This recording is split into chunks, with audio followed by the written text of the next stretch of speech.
වයස අවුරුදු 27යි වයස ඉවර කවන්නේ නැද්ද? 27යි. අධ්‍යාපනයේ ඒ දේවල් ටික පොඩ්ඩක් හිටින් කියනවද?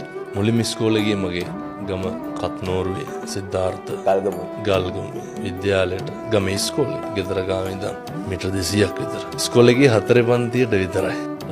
ශිෂ්‍යත්ව ලියන්න ඔන්න මෙන්න කියලා තියලා වගේ තමයි 2007 මේ 26 පැවිදි වුණේ.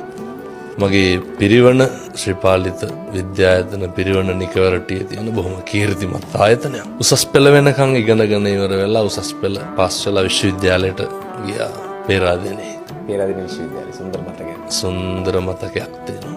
විශ්වවිද්‍යාලයට ගිහිල්ලා පශ්චාත් උපාධිය කැලණි විශ්වවිද්‍යාලේ සම්පූර්ණ කරා මේ පහුගිය දවස්වල. දිල්ලි විශ්වවිද්‍යාලේ පාඨමාලාවකට සම්බන්ධ වුණා. ලංකාවට ඇවිල්ලා දැන් මේ ධර්ම ප්‍රචාර කටයුතු බොහොම ඕනෑකමින් වගේම හරි අනුකම්පාවෙන් කරන කටයුත්තක් මම මේ